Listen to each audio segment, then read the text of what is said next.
यह आत्मा ही सर्वरूप है। यह आत्मा ही सर्वरूप है तथा केवल है।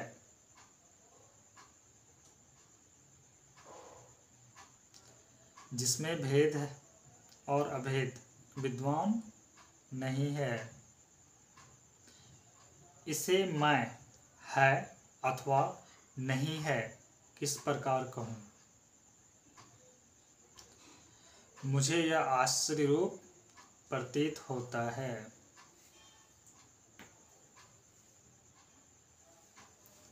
इस अद्भुत गीता में दत्तात्रेय सिर्फ आत्मा की बात करते हैं।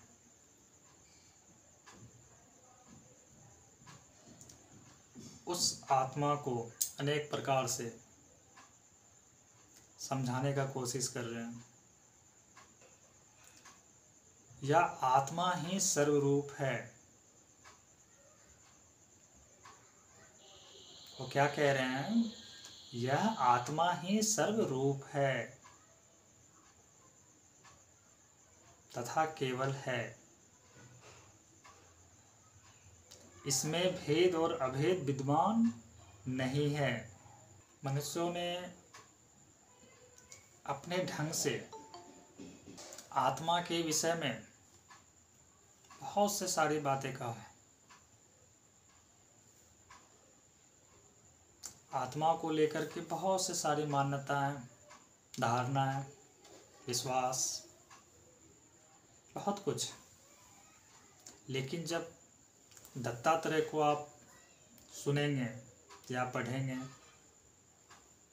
फिर आप आत्मा के मूल स्वरूप को समझ पाएंगे। लेकिन आत्मा के मूल स्वरूप को समझना इतना भी सहज नहीं है कि कोई ग्रंथ आप ले लीजिए या किसी गुरुवाणी को ले लीजिए और आप आत्मा की व्याख्या स्वयं से करने लग जाइए, या उनके वाणी में जो आया है उसे आप पढ़िए और समझ जाइए। ऐसा भी नहीं हो पाता। बहुत प्रयास करने पर भी नहीं होता। इसी में देखिए वो कह रहे हैं यह आत्मा ही सर्वरूप है। अब देखिए लोगों का कितना भ्रांति हो सकता है जब वो कह रहे हैं यह आत्मा ही सर्वरूप है तथा केवल है। दो चीज कह रहे हैं, सर्वरूप है तथा केवल है। अब सर्वरूप में क्या आ रहा है? अब आप देखें कि जब आप ही अगर कहें सब रूप, सर्वरूप, सर्वरूप मतलब सर्वरूप, तो आप संपूर्ण सृष्टि को देखिए, कितने सारे रूप मिल रहा है आपको। कोई भी रूप देख लीजिए आप, स्वयं का रूप देखिए, अपने माता पिता, भाई बहन, पति पत्नी, जिसका भी रूप देखिए। समाज में अनेक जीव जंतु है। ये क्या है? रूप ही तो है। तो ये क्या है? तो दत्तात्रेय यहां भी कह रहे हैं सर्वरूप।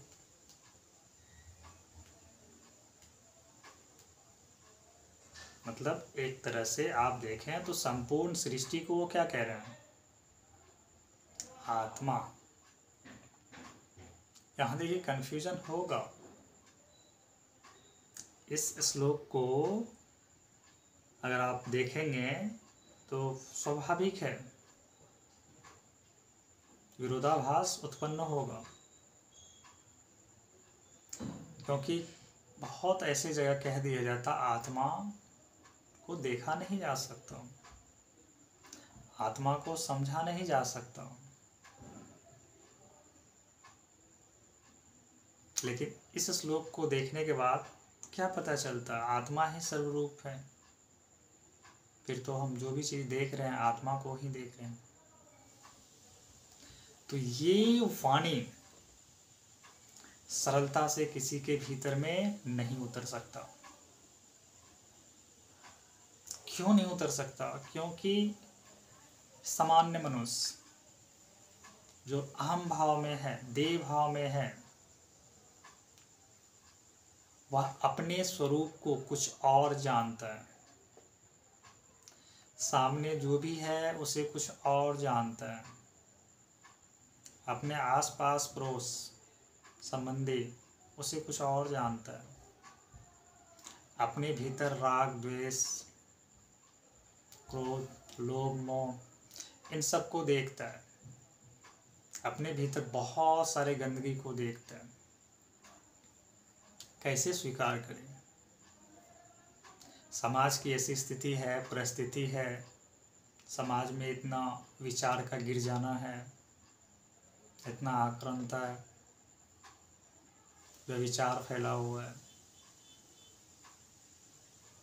कैसे विश्वास हो या कैसे हम कह दें, समान बुद्धि से कह रहे हैं, कैसे कह दें इतने दुख में सब जीवन जी रहा है और यही आत्मा। तो इस अवस्था से तो स्वीकार नहीं हो सकता, नहीं किया ही नहीं जा सकता। लेकिन ब्रह्मज्ञानी कह रहे हैं सर्वरूप ये आत्मा है तथा केवल है। वो कह रहे हैं जिसमें भेद और अभेद विद्यमान नहीं है। अब आओ, एक जगह सर्वरूप कहा, दूसरी जगह कह रहे हैं भेद और अभेद विद्यमान नहीं है। लेकिन यहाँ सामान्य मन बुद्धि से भेद ही भेद नजर आ रहा है। तो ये ठीक विपरीत बातें कर रहे हैं। ज्ञानी पुरुष क्या कर रहे हैं यहाँ? ठीक विपरीत। सामान्य लोगों को भेद दिख रहा है।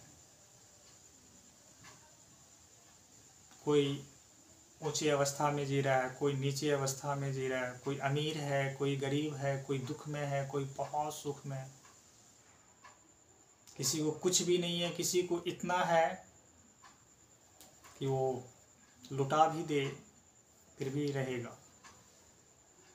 तो भेद ही भेद नजर आ रहा है।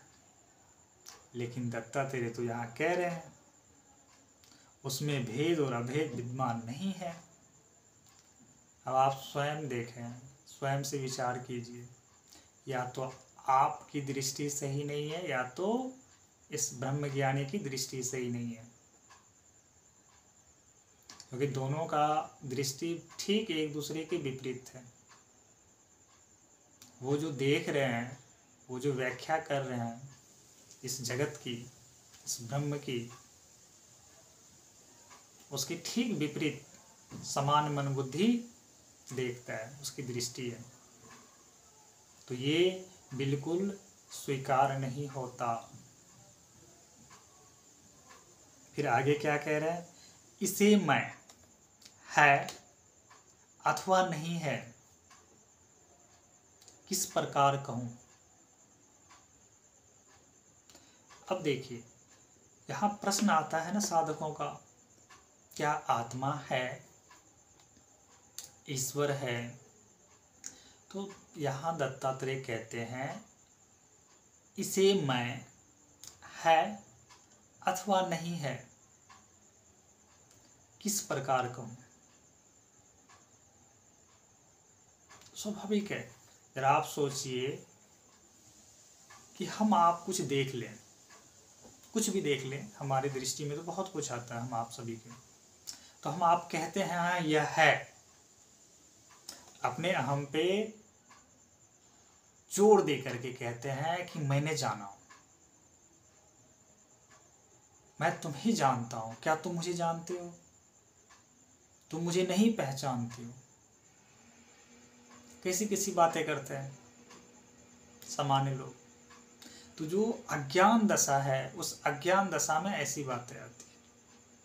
और ज्ञान दशा की बातें देखो, ज्ञान दशा में जो भीतर से कहा जाता है, जो जाना जाता है, वो कह रहे हैं इसे मैं है अथवा नहीं है, मतलब होना और नहीं होना,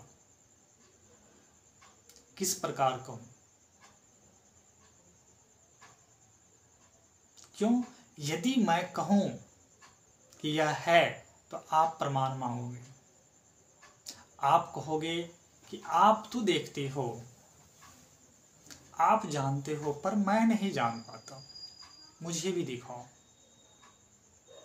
तो यहां द्वंद्व होगा और यह मन बुद्धि क्या करेगा? उस ज्ञानी पुरुष के मन बुद्धि के साथ द्वंद्व कर बैठेगा, क्योंकि यह सत्य कोई किसी को दे नहीं सकता। अपने दृष्टि से उसकी दृष्टि में नहीं डाल सकता। ये जब भी सद्भाषित होगा, जब भी ज्ञान उदय होगा, उसकी ही दृष्टि से होगा।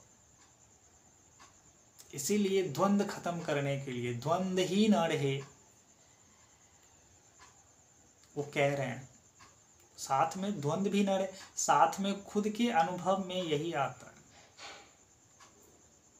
क्यों आता है कि है या नहीं है?